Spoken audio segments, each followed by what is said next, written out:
తాకట్లో ఉన్న బంగారాన్ని విడిపించి ఆ రోజున మార్కెట్ ధర కట్టి మిగిలిన డబ్బును మీకు అందిస్తుంది Kommuri gold.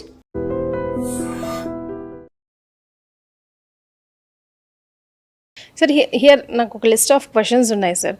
I లాస్క్ you 1 by 1 దానికి సంబంధించి ఆన్సర్ చెప్పండి. అంతకుముందు అడిగారు స్ట్రెస్ అని, చాలా important. Yes sir, how is stress like distracting human body అని చెప్పొచ్చు? ఇది నా ఫేవరెట్ టాపిక్ అండి. సార్, ఈ స్ట్రెస్ అనేది అనేక రకాలుగా మనకు హాని చేస్తుందండి. ఇప్పుడు మన బాడీలో ఇన్హరెంట్గా రిపేర్ మెకానిజమ్స్ ఉన్నాయి. ఇప్పుడు ఇందాకన్నానే జెనెటిక్ మ్యూటేషన్ వస్తే క్యాన్సర్ వస్తుంది. మరి మ్యూటేషన్స్ అందరిలో వస్తుంటాయి, కానీ అందరిలో క్యాన్సర్ ఎందుకు రాదు? ఎందుకు రాదు సార్? మన ఆ మ్యూటేషన్ కరెక్ట్ చేసుకునే టెక్నాలజీ కూడా మన బాడీకి ఉంది, మనకే ఉంది. ఒకవేళ క్యాన్సర్ సెల్ మన బాడీకి వచ్చినా అది వాటిని వెంటనే డిస్ట్రాయ్ చేయగలిగిన ఇమ్యూనిటీ మనకుంది. ఓకే, సో వై మనం ఎందుకు యూజ్ చేసుకోవాలంటే ఈ స్ట్రెస్ వల్ల మన ఇమ్యూనిటీ తగ్గిపోతుంది. ముఖ్యంగా మన పూర్వీకులు అన్నారు సంతోషం సగం బలం అని. సంతోషం సగం బలం కాదు, పూర్తి బలం. మనం కనుక సంతోషంగా ఉంటే మనకి క్యాన్సర్ రాదు, కరోనా రాదు, కర్నరీ ఆర్టరీ డిసీజ్ కూడా రాదు. ఇప్పుడు స్ట్రెస్సే మూల కారణం కర్నరీ ఆర్టరీ డిసీజ్కి, బ్రెయిన్లో వచ్చే స్ట్రోక్స్కి. అలానే మీరు కూడా చూసారు, ఇంట్లో 10 మంది ఉంటారు, ఇద్దరికే కరోనా వచ్చింది. ఆ రోజుల్లో కూడా 4 వచ్చింది, మిగతా 6 బాగానే ఉన్నారు. ఎందుకని? వాళ్ళు హ్యాపీగా ఉన్నారు, వాళ్ళ ఇమ్యూనిటీ బాగుంది. కోట్ల మంది చనిపోయారు కరోనా వచ్చినప్పుడు. పిల్లలు చనిపోయారు, ఎవరైనా ఒక్క పిల్లడు చనిపోయాడా? లేదు, చనిపోలేదు. ఇంట్లో పిల్లలు హ్యాపీగా ముక్కులో ఆ టెస్ట్ చేసాం, ఇంట్లో పిల్లలందరికీ పాజిటివే, వాళ్ళకి ఏ సిమ్టమ్స్ లేవు. మనకందరికీ వచ్చేసింది కరోనా. సో అదేంటంటే ఆ immunity is very important and stress plays a major role. చక్కగా రోజు మెడిటేషన్ చేసుకుంటూ ప్రశాంతంగా జీవిస్తున్నట్టయితే, ఇప్పుడు క్యాన్సర్ రావడానికి, క్యాన్సర్ పెరగడానికి కారణం ఇదే. ఓల్డెన్ డేస్లో ఇవన్నీ ఉండేవి కాదు కదండి. వాడికి కారు ఉంది, మనకు కారు లేదు, వాళ్ళ అబ్బాయికి మెడికల్ సీట్ వచ్చింది, మన అబ్బాయికి రాలేదు, ఇలాంటి బాధలే లేవు ఆ రోజుల్లో. గ్రామాల ప్రాంతాల్లో ప్రజలు చక్కగా రోజు సన్కి ఎక్స్పోజ్ అయ్యేవాళ్ళు, షర్ట్ లేకుండా బయట తిరిగేవాళ్ళు, పని చేసుకునేవాళ్ళు, కష్టపడి పని చేసుకునేవాళ్ళు, వాళ్ళే పండించుకున్న గ్రెయిన్స్ తినేవాళ్ళు, వాళ్ళే పండించుకున్న కూరగాయలతో వాళ్ళే చక్కగా ఆనందంగా వంట చేసుకుంటూ హ్యాపీగా బ్రతికేవాళ్ళు. అందరూ పనిచేసేవాళ్ళు. అంతలాగా పనిచేస్తే రాత్రిపూట చక్కగా నిద్రపడుతుంది. రేపేమవుతుంది, కొత్త ఇల్లు కొనుక్కోవాలి, అది కొనుక్కోవాలి, ఇంకొక ఆ కోరికలే లేవు. పెళ్లి కనుక ఉన్నట్టయితే 5 రోజులు చక్కగా చేసుకునేవాళ్ళు. ఆఫీస్కి వెళ్ళిపోవాలి, బాస్ తిడతాడు, ఇలాంటివి ఏమి లేవు కదా. సో ఆ రోజుల్లో క్యాన్సర్ లేవు, హార్ట్ అటాక్లు లేవు, బ్రెయిన్ స్ట్రోక్స్ లేవు. ఆడుతూ పాడుతూ గడిచిపోయింది సార్ జీవితం. ఇప్పుడు కూడా భారతదేశంలో గ్రామీణ ప్రాంతాల్లో క్యాన్సర్ ఇన్సిడెన్స్ చాలా తక్కువ. అర్బన్ ఏరియాస్లో ఉదాహరణకు ముంబైలో ప్రతి 1,00,000 మందికి 150 మంది క్యాన్సర్ బారిన పడుతున్నారు. అదే శాన్ ఫ్రాన్సిస్కోలో, అమెరికాలో 400 మంది క్యాన్సర్ బారిన పడుతున్నారు. మరి అది డెవలప్డ్ కంట్రీ కదా సార్. మరి అందుకే వాళ్ళకి స్ట్రెస్ ఎక్కువ. డెవలప్డ్ కంట్రీస్లోనే ప్రాబ్లం. అదే మన గ్రామీణ ప్రాంతాల్లో క్యాన్సర్ వచ్చే అవకాశాలు ప్రతి 1,00,000 మందికి 60, చాలా తక్కువ. Happy life. So pollution, contamination, stress is the most important. రాత్రిపూట కనుక మీరు తొందరగా నిద్రపోకపోతే మీకు అనేక రకాల జబ్బులు వచ్చే అవకాశాలు ఉంటాయి. రాత్రిపూట చక్కగా 9 పడుకొని పొద్దున్న 6-5 నిద్రలేసినట్టయితే మీకు అన్ని రకాల జబ్బులు వచ్చే అవకాశాలు కూడా తగ్గిపోతాయి. ఈ భూతం అసలు సగం లైఫ్ ను ఆక్యుపై చేస్తుంది, స్క్రీన్స్. Yes, very correct. తర్వాత రాత్రి కనుక మీరు ప్రశాంతంగా పడుకున్నట్టయితే తొందరగా ఈ టీవీలు, ఈ స్క్రీన్స్కి, మొబైల్ స్క్రీన్స్కి అలవాటు పడకుండా తొందరగా 9 గంటలకల్లా పడుకొని నిద్రపోతే 132కి ఒక మంచి హార్మోన్ ఉత్పత్తి అవుతుంది మన బాడీలో. అది క్యాన్సర్ని పూర్తిగా తగ్గించేస్తుంది. ఎవరైతే నైట్ షిఫ్ట్స్లో పనిచేసేవాళ్ళో, లేటుగా నిద్రపోయి పొద్దున్నే 11ంటికి లేసేవాళ్ళలో, వీళ్ళలో ఈ హార్మోన్ ఉత్పత్తి తగ్గిపోతుంది. అందువల్ల వాళ్ళలో క్యాన్సర్ వచ్చే అవకాశాలు ఎక్కువైపోతాయి. ముఖ్యంగా ఈ hormone related cancers, breast cancer, prostate cancer, ovarian cancer, uterine cancer, ఇవన్నీ కూడా ఈ క్యాన్సర్ ఇన్సిడెంట్స్ వీళ్ళలో చాలా ఎక్కువ. ఈ నైట్ టైం పనిచేసే వాళ్ళందరిలో కూడాను ఈ క్యాన్సర్ వచ్చే అవకాశాలు డెఫినెట్గా సాధారణ ప్రజానీకం కంటే చాలా ఎక్కువగా ఉంటాయి. So stress is the main cause అన్ని రకాల జబ్బులకి, ఇంక్లూడింగ్ క్యాన్సర్. స్ట్రెస్ కనుక లేకపోతే క్యాన్సర్ మ్యుటేషన్ మన బాడీలో వచ్చినా మన body will tackle that. Sir, I know you don't want to answer this question, but I want to ask you. మీ stress relief ఏంటి sir? How do you manage? అంటే ఇంకా ఈ 62 ఏళ్ళు వచ్చాక స్ట్రెస్ ఏ ఉందండి? జీవితంలో అన్ని సాధించేసాను. అటగాదు సార్, నాకు అసలు స్ట్రెస్సే లేదండి. నా స్ట్రెస్ వల్ల పేషెంట్ సిక్ అవుతారు. ఇప్పుడే జరిగింది, నేను కొంచెం లేట్గా రావడానికి కారణం అదే. పేషెంట్ చక్కగా ఆపరేట్ చేశాను, క్యాన్సర్ స్టమక్, 66 ఏళ్ళు, బాగున్నాడు. 4 రోజులు ఐసీలో ఉన్నాడు. ఐసీలో ఉంటే కాస్ట్ ఎక్కువ అయిపోదాం, తొందరగా షిఫ్ట్ చేసేయండి అన్నారు. లక్కీగా షిఫ్ట్ చేసాం, బాగున్నాడు పొద్దున్న నుంచి సాయంకాలం దాకా. సడన్ గా ఒక్క నిమిషంలో కొలాప్స్ అయ్యాడు. ఓకే. ఇప్పుడే మీరు వచ్చే ముందు ఫోన్ అదే సార్, ఎందుకు? అదే బ్రెయిన్ హెమరేజ్ వచ్చినట్టుంది, పాంటైన్ హెమరేజ్, పిన్ పాయింట్ పీపుల్స్ ఉన్నాయి, అతను కోమాలో ఉన్నాడని. ఓ మై గాడ్, అట్లా కూడా అవుతుంది. ఇవే మాకు స్ట్రెస్, ఇవి తప్ప మాకు ఇంకో స్ట్రెస్సే లేదు. ఇంకేం కావాలి జీవితంలో?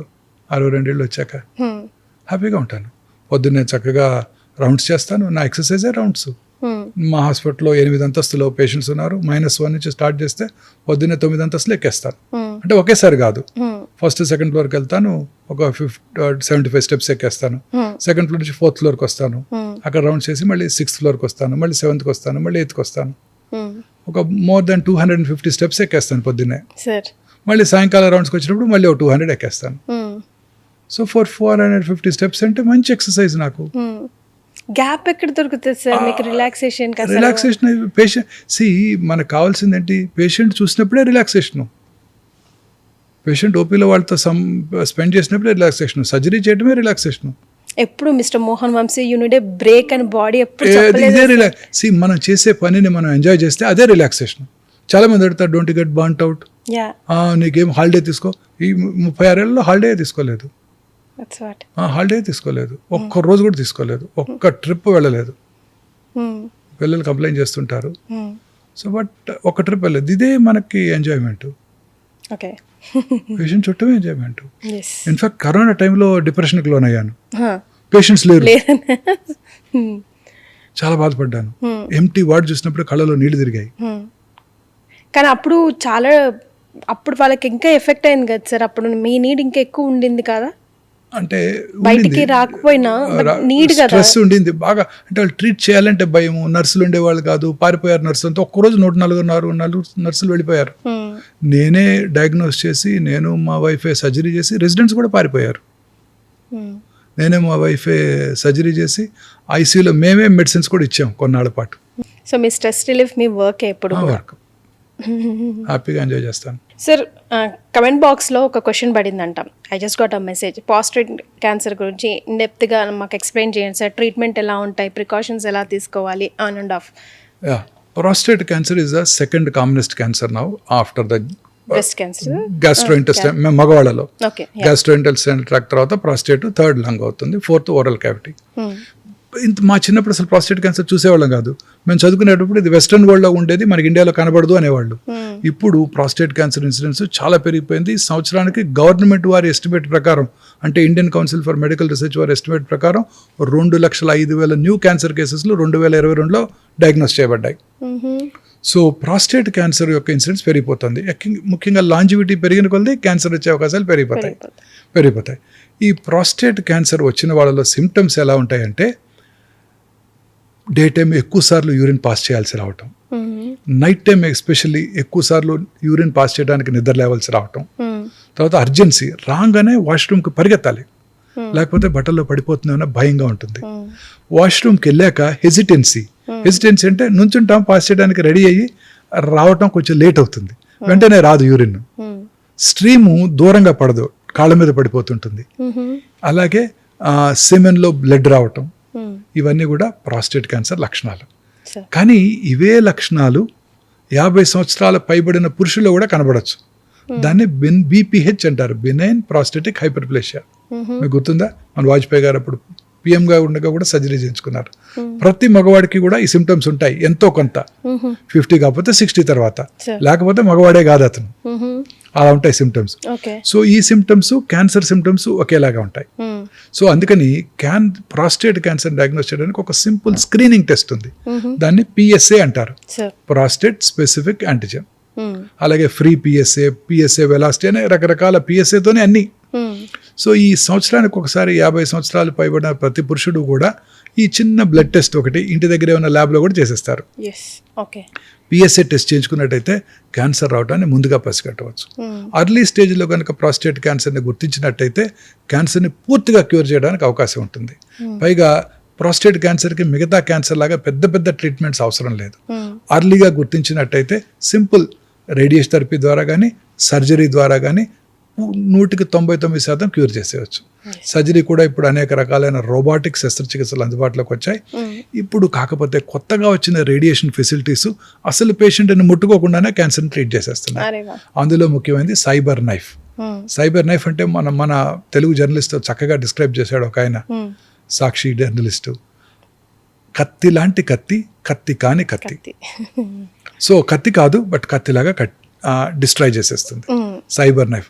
జస్ట్ 5 రోజులు, 4-5 రోజుల్లోనే క్యాన్సర్ చికిత్స పూర్తిగా కంప్లీట్ అయిపోతుంది. పేషెంట్ వస్తారు, 5 రోజులు జస్ట్ 10 నిమిషాలు పడుకుంటారు రోజుకి. ఒక పార్లమెంట్ మెంబర్ గారు అయితే పొద్దున్న 6 గంటలకు చికిత్స చేయించుకొని ఆ రోజులు 8:30కి ఎయిర్ ఇండియా ఫ్లైట్ ఉండేది ఢిల్లీకి. ఆ ఫ్లైట్లో వెళ్ళిపోయారు. వాళ్ళకి ఎయిర్ ఇండియా గవర్నమెంటే ఇస్తుంది ఫ్లైట్ వాళ్ళకి. ఆ ఫ్లైట్ ఢిల్లీ కూడా వెళ్ళిపోయారు 2 సార్లు ఆయన చికిత్స చేయించుకున్న తర్వాత. ఏజ్ వాళ్ళకి ఎక్కువ వస్తుంది సార్, వయసు పైబడి ఎక్కువది 60, 70, 80లో ఈ క్యాన్సర్ ఎక్కువ వస్తుంది. సో ఈ పిఎస్ఏ టెస్ట్ చేయించుకోవడం ద్వారా క్యాన్సర్ రావడానికి ఈజీగా పట్టుకోవచ్చు. ఒకవేళ క్యాన్సర్ని లేట్ స్టేజ్లో డయాగ్నోస్ చేసినా మిగతా రకాల క్యాన్సర్లాగా కాకుండా వీళ్ళు చాలా కాలం బతికేస్తారు. ఆండ్రోజన్ డిప్రైవేషన్ థెరపీ అంటారు. అంటే బాడీలో ఉన్న ఆండ్రోజన్స్ అంటే టెస్టాస్టిరాన్ హార్మోన్ కనుక మెడికల్గా కానీ సర్జికల్గా కానీ కనుక బ్లాక్ చేసినట్టయితే ఆ పిఎస్ఏ తగ్గిపోతుంది. Cancer cells become inactive, they become quiescent and చక్కగా చాలా కాలం రిలీఫ్గా ఉంటుంది వాళ్ళకి. సో ఇది కనుక్కున్నవానికి నోబెల్ ప్రైజ్ కూడా వచ్చింది. That prostate cancer cells testosterone hormone మీద డిపెండ్ అయి ఉంటాయి. ఆ ఆండ్రోజన్స్ కనుక బ్లాక్ చేసినట్టయితే క్యాన్సర్ బికమ్స్ ఇన్యాక్టివ్ అని కనుక్కున్న ఆయనకి నోబెల్ ప్రైజ్ కూడా వచ్చింది. ఆ తర్వాత ఈ రేడియేషన్ చికిత్స, ఈ ఆండ్రోజన్ డిప్రైవేషన్ థెరపీ, రకరకాల కీమోథెరపీ డ్రగ్స్, ఇమ్యూనోథెరపీ డ్రగ్స్, ఇలా వీటి ద్వారా చాలా లైఫ్ని వాళ్ళకి ప్రొలాంగ్ చేయడానికి అవకాశం ఏర్పడింది. అలాగే ఇప్పుడు థెరనాస్టిక్స్ అనే కొత్త క్యాన్సర్ చికిత్స విభాగం కూడా అందుబాటులోకి వచ్చింది. అంటే రేడియో ఫార్మస్యూటికల్ని ఉపయోగించి టార్గెటెడ్ థెరపీ, కొన్ని రకాల రేడియో ఫార్మస్యూటికల్ని ఉపయోగించి జస్ట్ సింపుల్ ఇంజెక్షన్ ద్వారా అవి వెళ్ళి ఎక్కడైతే క్యాన్సర్ ఉందో అక్కడికి వెళ్ళి అక్కడే వాటిని లోకలైజ్ అయ్యి ఆ క్యాన్సర్ కణాలని డిస్ట్రాయ్ చేసేస్తాయి. ఉదాహరణకి థైరాయిడ్కి ఐడిన్ థెరపీ, ప్రాస్టేట్ క్యాన్సర్కి, అలాగే కొన్ని రకాల న్యూరో ఎండోక్రైన్ ట్యూమర్స్కి, మెడులరీ థైరాయిడ్ క్యాన్సర్స్కి ఈ థెరనాస్టిక్స్ అనేక రకరకాల రేడియో ఐసోటోప్స్ అందుబాటులోకి వస్తున్నాయి. వాటి ద్వారా కూడా ఈ ప్రాస్టేట్ క్యాన్సర్ చికిత్స చేయవచ్చు. కొన్ని రకాల రెసిస్టెంట్ ప్రాస్టేట్ క్యాన్సర్స్కి కీమోథెరపీ డ్రగ్స్ కూడా అందుబాటులోకి వచ్చాయి. వాటి వల్ల కూడా వాళ్ళ లైఫ్ని సిగ్నిఫికెంట్గా పొడిగించడానికి అవకాశం ఏర్పడింది. సో పెద్దగా ఆందోళన పడాల్సిన అవసరం లేదు ప్రాస్టేట్ క్యాన్సర్. కానీ ప్రతి పురుషుడు కూడా 50 ఏళ్ళు వచ్చిన తర్వాత సంవత్సరానికి ఒకసారి చిన్న పిఎస్ఏ టెస్ట్ చేయించుకున్నట్టయితే, బ్లడ్ షుగర్ చెక్ చేయించుకున్నప్పుడు అదే బ్లడ్ పిఎస్ఏ కూడా చేయమంటే చేసేస్తే క్యాన్సర్ రావటాన్ని రాకముందే పట్టేయచ్చు. సార్ వ్యాక్సిన్స్ పరిస్థితి ఏంటి సార్? క్యాన్సర్కి ఇంకా వ్యాక్సిన్స్ అందుబాటులోకి రాలేదు. రకరకాల రష్యన్ వ్యాక్సిన్స్ అందుబాటులోకి వచ్చాయి, ఎంఆర్ఎన్ఏ వ్యాక్సిన్. అవి ప్రాబబ్లీ నియర్ ఫ్యూచర్లో వచ్చే అవకాశాలు ఎక్కువగా ఉన్నాయి. బట్ రీసెర్చ్ అంతా కూడా దాని మీదే జరుగుతూ ఉన్నది. బట్ కొన్ని రకాల క్యాన్సర్స్కి వ్యాక్సిన్స్ అందుబాటులో ఉన్నాయి. మనందరికీ తెలుసు, మన దక్షిణ భారతదేశంలో అత్యధికంగా కనబడే గర్భసించి ముఖద్వార క్యాన్సర్కి ఈ హ్యూమన్ ప్యాపిలోమటస్ వైరస్ వ్యాక్సిన్ తీసుకోవడం ద్వారా మనం స్మాల్ పాక్స్ని, పోలియోని ఎట్లా ఎరాడికేట్ చేసామో అలా ఎరాడికేట్ చేసేవచ్చు. మొన్ననే యునైటెడ్ కింగ్డమ్లో ఒక్క సర్వైకల్ క్యాన్సర్ కూడా డయాగ్నోస్ చేయబడలేదు లాస్ట్ ఇయర్. ఎందుకంటే వాళ్ళు 40 ఏళ్ల క్రితమే ఈ వ్యాక్సిన్ ప్రోగ్రామ్ని స్టార్ట్ చేశారు. 30 ఏళ్ల క్రితమే ఒక్క సర్వైకల్ క్యాన్సర్ డయాగ్నోస్ చేయబడలేదు లాస్ట్ ఇయర్ యునైటెడ్ కింగ్డమ్లో. సారీ. సో మన దేశంలో కూడా లాస్ట్ ఇయర్ బడ్జెట్లో మన ప్రభుత్వం వారు, సెంట్రల్ గవర్నమెంట్ వాళ్ళు ఈ వ్యాక్సిన్ ఫ్రీగా అందజేస్తున్నారు. మొన్ననే ఆ వ్యాక్సిన్ డ్రైవ్ అది కూడా జరిగింది. మన హెల్త్ మినిస్టర్ గారు ఇనాగ్రేట్ చేశారు తెలంగాణలో. ప్రతి 14-year-old గర్ల్కి ఆ వ్యాక్సిన్ ఇవ్వడం జరిగింది. 3 doses. Safe, very safe, time tested. ఇప్పుడు వచ్చి మార్కెట్లోకి వచ్చి 25 years అయిపోయిందండి, 30 years అయిపోయింది. So very safe, absolutely no side effects, very safe vaccine. ఎటువంటి అపోహలు లేకుండా ప్రతి ఆడపిల్లకి కనుక 10 ఏళ్ళు రాగానే మనం ఈ వ్యాక్సిన్ ఇచ్చామంటే, 1-2 డోసులు ఇచ్చామంటే చాలు, వాళ్ళకి ఎప్పటికీ కూడా వాళ్ళ జీవితకాలంలో ఈ గర్భసించి ముఖద్వార క్యాన్సర్ రావటం అనేది జరగదు. అలాగే హెపటైటిస్ బి ఇన్ఫెక్షన్, దీన్ని కూడా వ్యాక్సిన్ తీసుకోవడం ద్వారా హెపటైటిస్ బి క్రానిక్ ఫేజ్ నివారించవచ్చు, హెపటైటిస్ బి రాకుండా చేసుకోవచ్చు. నేను హౌస్ సర్జెన్సీలో ఉన్నప్పుడే మాకు సెంట్రల్ గవర్నమెంట్ వాళ్ళు పాండిచేరిలో ఈ వ్యాక్సిన్ మాకు ఫ్రీగా ఇవ్వడం జరిగింది, hepatitis B vaccine. Doctors are prone for it. House సర్జెన్సీలో మాకు ఫ్రీగా ఇచ్చారు అప్పుడు 3 డోసెస్ ఆ రోజుల్లోనే. So way back in 1985. నేను పుట్టిన కూడా పుట్టలేదు ఇంకా. పుట్టలేదు కూడా మీరు. ఆ టైంలోనే మాకు హౌస్ సర్జన్సీ చేసినప్పుడు MBBS అయిపోయిన తర్వాత వ్యాక్సిన్ ఫ్రీగా ఇవ్వడం జరిగింది. సో ఈ వ్యాక్సిన్ ద్వారా హెపటైటిస్ బి యొక్క ఇన్సిడెన్స్ని తగ్గించి hepatitis B chronic active hepatitis తగ్గిస్తే ఈ లివర్ క్యాన్సర్ వచ్చే అవకాశాలు కూడా చక్కగా తగ్గించుకోవచ్చు. లిప్స్టిక్ వాడితే క్యాన్సర్స్ వస్తాయా? ఎస్, రకరకాల కెమికల్స్ని ఈ లిప్స్టిక్స్లో వాడుతున్నారు. వాటి మీద మనకి పూర్తిగా అవగాహన లేదు. సో ఇప్పుడు కొత్తగా అనేక రకాల హెర్బల్ లిప్స్టిక్స్ కూడా అందుబాటులోకి వచ్చాయి. చాలా మంది నాకు రాస్తున్నారు, నేను ఈ వీడియో చేశాక మేము చూసాము, మీరు అన్నట్టే ఆ లేబుల్స్ చదువుతున్నాము, అందులో కొన్ని రకరకాల కెమికల్స్ ఉన్నాయి, ఆ కెమికల్స్ క్యాన్సర్ కలగజేస్తాయి అని కూడా ChatGPTలోను గూగుల్లోను కనబడుతోంది మాకు, మేము మానేసామని కూడా నాకు చాలామంది మెసేజ్లు కూడా పెడుతున్నారు. ఎస్, మనం ఖచ్చితంగా మీరందరూ కూడా లిప్స్టిక్ వాడే ముందు అందులో ఉన్న కెమికల్స్, ఆ లేబుల్స్ చదివి అందులో ఉన్న కెమికల్స్ ప్రమాదకరమైన కెమికల్స్ లేకుండా ఇప్పుడు కొత్తగా అనేక రకాలైన న్యూవర్ హెర్బల్ లిప్స్టిక్స్ వస్తున్నాయి, అవి వాడుకోవటం ఆబ్వియస్లీ సేఫ్. రీసెంట్గా నేను విన్నాను సార్, ఒక ఫ్యామిలీలో ఒక 2 years 1 year గ్యాప్లో ఇద్దరికీ క్యాన్సర్ వచ్చింది, డిఫరెంట్ క్యాన్సర్స్. అట్లా కూడా ఉంటుందా సార్? మేడం, ఒక పేషెంట్కి 6 క్యాన్సర్లు చూశాను నేను. అంటే గత 36 ఏళ్లలో 6 క్యాన్సర్స్ సర్వైవ్ అయ్యారు ఆవిడ. బతికేశారు. వారికి అవగాహన ఉండటంతో ముందుగా పట్టుకుంటున్నారు. సో నేను ఇందాక మనం వచ్చి నెగ్లెక్ట్ చేయడం వల్ల అట్లా నెగ్లెక్ట్ కాదు మేడం, కొత్త క్యాన్సర్ ఫస్ట్ బ్రెస్ట్లో వచ్చింది, తర్వాత ఓవరీలో వచ్చింది, తర్వాత థైరాయిడ్లో వచ్చింది, అలా 6 క్యాన్సర్స్ని ఆవిడ జయించారు. సో అలా చాలా మంది చూస్తున్నాం, రెగ్యులర్గా ఫాలోఅప్కి వస్తుంటారు. సో ఈ క్యాన్సర్ పేషెంట్స్తో డాక్టర్కి ఒక మంచి సన్నిహిత సంబంధం ఏర్పడుతుంది. క్యాన్సర్ అనేది మనం ఆ పేషెంట్ ఒక్కరినే ట్రీట్ చేయము, ఫ్యామిలీని కూడా ట్రీట్ చేయాలి. ఇప్పుడు క్యాన్సర్ పేషెంట్ ఓపీలోకి రాగానే మిగతా పేషెంట్స్లో ఉండరు, వాళ్ళు ఇలా చూస్తుంటారు. వాళ్ళలో చాలా భయం, ఆందోళన, ఆదుర్ద. ఇప్పుడు మీరు చూడండి, మీరు వాకింగ్కి వెళ్తారు రోజు KBRకి, రోజు ఒక మనిషి ఎదురుగా వస్తాడు, ఆయన ఎవరో మీకు తెలియదు. 62 ఏళ్ల మనిషి, రోజు 70 ఏళ్ల మనిషి ఎదురుగా వస్తున్నాడు, రోజు చూస్తున్నారు మీరు వాకింగ్కి వెళ్ళినప్పుడు, పరిచయం లేదు. కానీ సడన్గా ఒక వారం రోజులుగా అతను రాలేదు, మీకేమనిపిస్తుంది? ఎందుకు రాలేదు?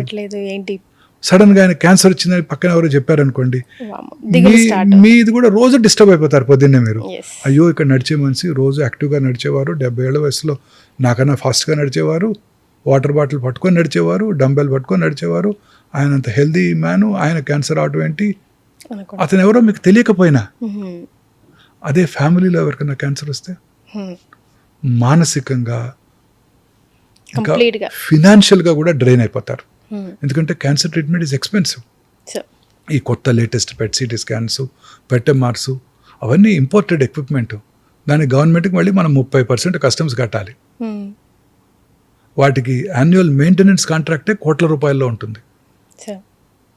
సో దాని ద్వారా తర్వాత ఈ మెడిసిన్స్ ఇందాక మనం డిస్కస్ చేసాం, పేటెంటెడ్ మాలిక్యూల్స్. అప్పుడెప్పుడో రాజశేఖర రెడ్డి గారు చెప్పారు, ఆయన ముఖ్యమంత్రిగా ఉండగా, కిడ్నీ ఎయిల్మెంటు, క్యాన్సరు, హార్ట్ ఎయిల్మెంట్ వస్తే రిచ్ పేషెంట్ పూర్ పేషెంట్ అయిపోతాడు, పూర్ పేషెంట్ రోడ్డున పడతారని ఆయన ఆరోగ్యశ్రీ తెచ్చినప్పుడు చెప్పారు, గుర్తుందా మీకు? వే బ్యాక్ ఇన్ 2004, అంటే 22 ఏళ్ల క్రితం. ఇప్పుడు కూడా అంతే ఉంది పరిస్థితి. సార్, ఏది పట్టుకున్నా, ఏది తిన్నా, గాలి పీల్చినా కూడా క్యాన్సర్ వచ్చేస్తుంది అంటున్నారు సార్. సో అది మనం చెప్పేది ప్రజల్ని భయపెట్టడానికి కాదండి, జాగ్రత్తలు తీసుకోవడానికి. చాలా రకాల, ఇప్పుడు హోమ్ కుక్డ్ ఫుడ్ చాలా మంచిది, ప్లాంట్ బేస్డ్ ప్రోటీన్ ఫుడ్స్ చాలా మంచివి. మీరు రోజు చూస్తున్నాం మనం ఎలా నిల్వ చేస్తున్నారు. ఈవెన్ ఇంక్లూడింగ్ మల్టీనేషనల్ చైన్స్లే KFCని 2-3 చోట్ల పట్టుకున్నారు, ఫైన్ వేశారు నిన్న ఏలూరులోను, నిజామాబాద్లోను. అంటే ఇంత popular famous restaurants, quality maintain చేస్తాం, అది మెయింటైన్ చేస్తాం రోజు చెప్పుకొని తిరుగుతూ ఉండే రెస్టారెంట్స్లో కూడా ప్రాపర్గా స్టోర్ చేయకుండా ఇంప్రాపర్ కిచెన్స్తో వాళ్ళు నడిపిస్తున్నారు. సో ఇవన్నీ కూడా మనకి మన హెల్త్కి చాలా ఎఫెక్ట్ చూపిస్తాయండి. మీరు అన్నారే ఇందాక, ఏ పదార్థమైనా స్టార్టింగ్ ఫ్రమ్ ఫ్రూట్స్ ఎన్ని రకాలుగా కల్తీ అవుతుందో మీరు చూస్తున్నారు, వెజిటబుల్స్ ఎన్ని రకాలుగా వాటిని కల్తీ అవుతున్నాయి చూస్తున్నారు, ఎలా మగ్గ పెడుతున్నారో ఈ ఫ్రూట్స్ని మీరే చూస్తున్నారు. అలాగే ఆయిల్స్, రీయూజ్డ్ ఆయిల్స్, అవగాహన లేక మనం ఇంతకాలం వాడిన రిఫైన్డ్ ఆయిల్స్, ఇవన్నీ కూడా మన శరీరానికి ఎంతో హానికరము.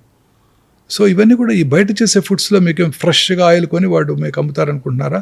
లేదు, రీయూజ్ చేస్తూనే ఉంటారు. ఇప్పుడు మీరు బయట వాళ్ళు బాండి పెట్టి బజ్జీలు వేస్తుంటారు, పొద్దున్న పెట్టిన ఆయిలే సాయంకాలం, రాత్రి, రేపు పొద్దున కూడా మిగిలిపోతే వాడుతూనే ఉంటారు. వాటిలో సెవరల్ కెమికల్ సబ్స్టెన్సెస్ పుట్టి అవన్నీ మనం ఇంజెస్ట్ చేసినప్పుడు మన బాడీకి ఎన్నో రకాలుగా హాని చేస్తాయి. సో ప్రతి ఫుడ్ ఐటమ్ కూడా ప్రిఫరబుల్లీ హోమ్ కుక్డ్ ఫుడ్డే. ఆర్ మనలో ఒక చైతన్యం రావాలి. ప్రతి రెస్టారెంటు, ప్రతి హోటలియర్ కూడా ఖచ్చితంగా కాస్ట్ పెరిగినా కానీ హెల్దీ ఫుడ్డే అందజేస్తాను అని అనుకోవాలి. ప్రతి దాంట్లోనూ కల్తీయే కదండి.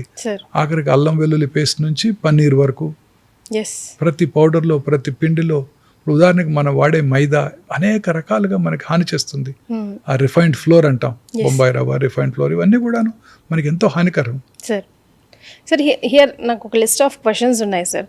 ఐ లాస్క్ యూ 1 by 1, దానికి సంబంధించి ఆన్సర్ చెప్పండి. అంతకుముందు అడిగారు స్ట్రెస్ అని, చాలా important. Yes sir, how is stress like distracting human body అని చెప్పొచ్చు? ఇది నా ఫేవరెట్ టాపిక్ అండి. సార్, ఈ స్ట్రెస్ అనేది అనేక రకాలుగా మనకి హాని చేస్తుందండి. ఇప్పుడు మన బాడీలో ఇన్హరెంట్గా రిపేర్ మెకానిజమ్స్ ఉన్నాయి. ఇప్పుడు ఇందాకన్నానే జెనెటిక్ మ్యూటేషన్ వస్తే క్యాన్సర్ వస్తుంది. మరి మ్యూటేషన్స్ అందరిలో వస్తుంటాయి, కానీ అందరిలో క్యాన్సర్ ఎందుకు రాదు? సార్, మన ఆ మ్యూటేషన్ కరెక్ట్ చేసుకునే టెక్నాలజీ కూడా మన బాడీకి ఉంది, మనకే ఉంది. ఒకవేళ క్యాన్సర్ సెల్ మన బాడీకి వచ్చినా అది వాటిని వెంటనే డిస్ట్రాయ్ చేయగలిగిన ఇమ్యూనిటీ మనకుంది. ఓకే, సో వై మనం ఎందుకు యూజ్ చేసుకోవాలంటే ఈ స్ట్రెస్ వల్ల మన ఇమ్యూనిటీ తగ్గిపోతుంది. ముఖ్యంగా మన పూర్వీకులు అన్నారు సంతోషం సగం బలం అని. సంతోషం సగం బలం కాదు, పూర్తి బలం. మనం కనుక సంతోషంగా ఉంటే మనకి క్యాన్సర్ రాదు, కరోనా రాదు, కర్నరీ ఆర్టరీ డిసీజ్ కూడా రాదు. ఇప్పుడు స్ట్రెస్సే మూల కారణం కర్నరీ ఆర్టరీ డిసీజ్కి, బ్రెయిన్లో వచ్చే స్ట్రోక్స్కి. అలానే మీరు కూడా చూసారు, ఇంట్లో 10 మంది ఉంటారు, ఇద్దరికే కరోనా వచ్చింది. ఆ రోజుల్లో కూడా 4 వచ్చింది, మిగతా 6 బాగానే ఉన్నారు. ఎందుకని? వాళ్ళు హ్యాపీగా ఉన్నారు, వాళ్ళ ఇమ్యూనిటీ బాగుంది. కోట్ల మంది చనిపోయారు కరోనా వచ్చినప్పుడు. పిల్లలు చనిపోయారు, ఎవరైనా ఒక్క పిల్లడు చనిపోయాడా? లేదు, చనిపోలేదు. ఇంట్లో పిల్లలు హ్యాపీగా ముక్కులో ఆ టెస్ట్ చేసాం, ఇంట్లో అందరికీ పాజిటివే, వాళ్ళకి ఏ సిమ్టమ్స్ లేవు. మనకందరికీ వచ్చేసింది కరోనా. సో అదేంటంటే ఆ immunity is very important and stress plays a major role. చక్కగా రోజు మెడిటేషన్ చేసుకుంటూ ప్రశాంతంగా జీవిస్తున్నట్టయితే, ఇప్పుడు క్యాన్సర్ రావడానికి, క్యాన్సర్ పెరగడానికి కారణం ఇదే. ఓల్డెన్ డేస్లో ఇవన్నీ ఉండేవి కాదు కదండి. వాడికి కారు ఉంది, మనకు కారు లేదు, వాళ్ళ అబ్బాయికి మెడికల్ సీట్ వచ్చింది, మన అబ్బాయికి రాలేదు, ఇలాంటి బాధలే లేవు ఆ రోజుల్లో. గ్రామాల ప్రాంతాల్లో ప్రజలు చక్కగా రోజు సన్కి ఎక్స్పోజ్ అయ్యేవాళ్ళు, షర్ట్ లేకుండా బయట తిరిగేవాళ్ళు, పని చేసుకునేవాళ్ళు, కష్టపడి పని చేసుకునేవాళ్ళు, వాళ్ళే పండించుకున్న గ్రెయిన్స్ తినేవాళ్ళు, వాళ్ళే పండించుకున్న కూరగాయలతో వాళ్ళే చక్కగా ఆనందంగా వంట చేసుకుంటూ హ్యాపీగా బ్రతికేవాళ్ళు. అందరూ పనిచేసేవాళ్ళు. అంతలాగా పనిచేస్తే రాత్రిపూట చక్కగా నిద్రపడుతుంది. రేపేమవుతుంది, కొత్త ఇల్లు కొనుక్కోవాలి, అది కొనుక్కోవాలి, ఇంకొక ఆ కోరికలే లేవు. పెళ్లి కనుక ఉన్నట్టయితే 5 రోజులు చక్కగా చేసుకునేవాళ్ళు. ఆఫీస్కి వెళ్ళిపోవాలి, బాస్ తిడతాడు, ఇలాంటి ఏమి లేవు కదా. సో ఆ రోజుల్లో క్యాన్సర్ లేవు, హార్ట్ అటాక్లు లేవు, బ్రెయిన్ స్ట్రోక్స్ లేవు. ఆడుతూ పాడుతూ గడిచిపోయింది సార్ జీవితం. ఇప్పుడు కూడా భారతదేశంలో గ్రామీణ ప్రాంతాల్లో క్యాన్సర్ ఇన్సిడెన్స్ చాలా తక్కువ. అర్బన్ ఏరియాస్లో ఉదాహరణకి ముంబైలో ప్రతి 1,00,000 మందికి 150 మంది క్యాన్సర్ బారిన పడుతున్నారు. అదే శాన్ ఫ్రాన్సిస్కోలో, అమెరికాలో 400 మంది క్యాన్సర్ బారిన పడుతున్నారు. మరి అది డెవలప్డ్ కంట్రీ కదా సార్. మరి అందుకే వాళ్ళకి స్ట్రెస్ ఎక్కువ. డెవలప్డ్ కంట్రీస్లోనే ప్రాబ్లం. అదే మన గ్రామీణ ప్రాంతాల్లో క్యాన్సర్ వచ్చే అవకాశాలు ప్రతి 1,00,000 మందికి 60, చాలా తక్కువ. Happy life. So pollution, contamination, stress is the most important. రాత్రిపూట కనుక మీరు తొందరగా నిద్రపోకపోతే మీకు అనేక రకాల జబ్బులు వచ్చే అవకాశాలు ఉంటాయి. రాత్రిపూట చక్కగా 9 పడుకొని పొద్దున్న 6, 5 నిద్రలేసినట్టయితే మీకు అన్ని రకాల జబ్బులు వచ్చే అవకాశాలు కూడా తగ్గిపోతాయి. ఈ భూతం అసలు సగం లైఫ్ ను ఆక్యుపై చేస్తుంది. Screens, yes, very correct. తర్వాత రాత్రి కనుక మీరు ప్రశాంతంగా పడుకున్నట్టయితే తొందరగా ఈ టీవీలు, ఈ స్క్రీన్స్కి, మొబైల్ స్క్రీన్స్కి అలవాటు పడకుండా తొందరగా 9 గంటలకల్లా పడుకొని నిద్రపోతే 132కి ఒక మంచి హార్మోన్ ఉత్పత్తి అవుతుంది మన బాడీలో. అది క్యాన్సర్ని పూర్తిగా తగ్గించేస్తుంది. ఎవరైతే నైట్ షిఫ్ట్స్లో పనిచేసేవాళ్ళో, లేటుగా నిద్రపోయి పొద్దున్నే 11ంటికి లేసేవాళ్ళలో, వీళ్ళలో ఈ హార్మోన్ ఉత్పత్తి తగ్గిపోతుంది. అందువల్ల వాళ్ళలో క్యాన్సర్ వచ్చే అవకాశాలు ఎక్కువైపోతాయి. ముఖ్యంగా ఈ hormone related cancers, breast cancer, prostate cancer, ovarian cancer, uterine cancer, ఇవన్నీ కూడా ఈ క్యాన్సర్ ఇన్సిడెన్స్ వీళ్ళలో చాలా ఎక్కువ. ఈ నైట్ టైం పనిచేసే వాళ్ళందరిలో కూడాను ఈ క్యాన్సర్ వచ్చే అవకాశాలు డెఫినెట్గా సాధారణ ప్రజానీకం కంటే చాలా ఎక్కువగా ఉంటాయి. So stress is the main cause అన్ని రకాల జబ్బులకి, ఇంక్లూడింగ్ క్యాన్సర్. స్ట్రెస్ కనుక లేకపోతే క్యాన్సర్ మ్యుటేషన్ మన బాడీలో వచ్చినా మన body will tackle that. Sir I know you don't want to answer this question but I want to ask you, మీ stress relief ఏంటి sir? How do you manage? అంటే ఇంకా ఈ 62 ఏళ్ళు వచ్చాక స్ట్రెస్ ఏ ఉందండి, జీవితంలో అన్ని సాధించేసాను. అటగాదు సార్, నాకు అసలు స్ట్రెస్సే లేదండి. నా స్ట్రెస్ వల్ల పేషెంట్ సిక్ అవుతారు. ఇప్పుడే జరిగింది, నేను కొంచెం లేట్గా రావడానికి కారణం అదే. పేషెంట్ చక్కగా ఆపరేట్ చేశాను, క్యాన్సర్ స్టమక్, 66 ఏళ్ళు, బాగున్నాడు.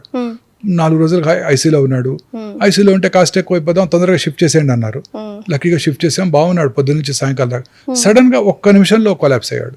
ఓకే, ఇప్పుడే మీరు వచ్చే ముందు ఫోన్ అదే సార్, ఎందుకు? అదే బ్రెయిన్ హెమరేజ్ వచ్చినట్టుంది, పాంటైన్ హెమరేజ్, పిన్ పాయింట్ పీపుల్స్ ఉన్నాయి, అతను కోమాలో ఉన్నాడని. ఓ మై గాడ్, అట్లా కూడా అవుతుంది. ఇవే మాకు స్ట్రెస్, ఇవి తప్ప మాకు ఇంకో స్ట్రెస్సే లేదు. ఇంకేం కావాలి జీవితంలో? 62 ఏళ్ళు వచ్చాక హ్యాపీగా ఉంటాను. పొద్దున్నే చక్కగా రౌండ్స్ చేస్తాను, నా ఎక్సర్సైజే రౌండ్స్. మా హాస్పిటల్లో 8 అంతస్తులో పేషెంట్స్ ఉన్నారు, -1 నుంచి స్టార్ట్ చేస్తే పొద్దున్నే 9 అంతస్తులు ఎక్కేస్తాను. అంటే ఒకేసారి కాదు, ఫస్ట్ సెకండ్ ఫ్లోర్కి వెళ్తాను, ఒక 75 స్టెప్స్ ఎక్కేస్తాను.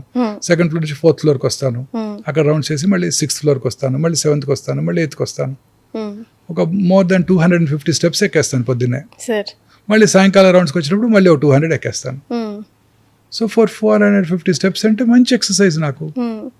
గ్యాప్ ఎక్కడ దొరుకుతుంది సార్ మీకు రిలాక్సేషన్? రిలాక్సేషన్ పేషెంట్ మనకు కావాల్సింది ఏంటి? పేషెంట్ చూసినప్పుడే రిలాక్సేషన్, పేషెంట్ ఓపీలో వాళ్ళతో స్పెండ్ చేసినప్పుడే రిలాక్సేషన్, సర్జరీ చేయడమే రిలాక్సేషన్.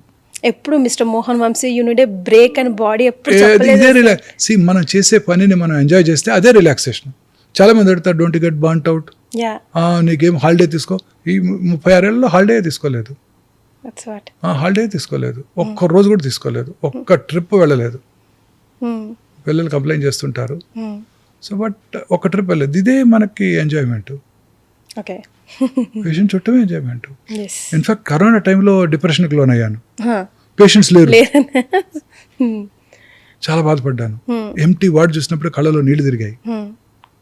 కానీ అప్పుడు వాళ్ళకి ఇంకా ఎఫెక్ట్ అయింది కదా సార్, అప్పుడు మీ నీడ్ ఇంకా ఎక్కువ ఉండింది కదా, అంటే బయటికి రాకపోయినా నీడ్ కదా, స్ట్రెస్ ఉండింది బాగా. అంటే వాళ్ళు ట్రీట్ చేయాలంటే భయం, నర్సులు ఉండేవాళ్ళు కాదు, పారిపోయారు నర్సులు అంతా. ఒక్కరోజు 104 నర్సులు వెళ్ళిపోయారు.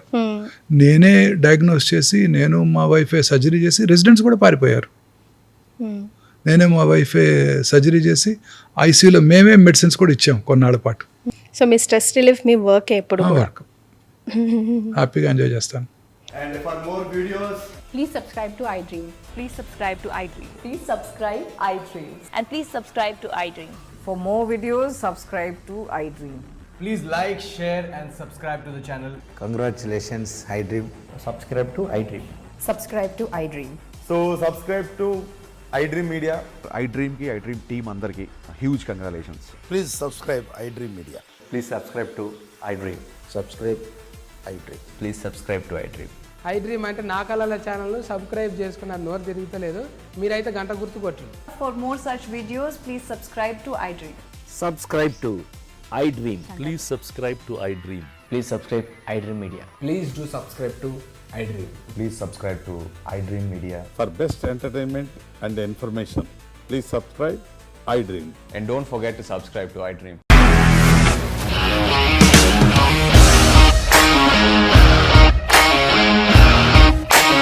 ఇండస్ట్రీలో కమిట్మెంట్ ఇష్యూస్ వస్తే నీకు కూడా వచ్చినట్టు మార్నింగ్ తీసుకెళ్ళాలంటే కొట్టి పడేసాడు.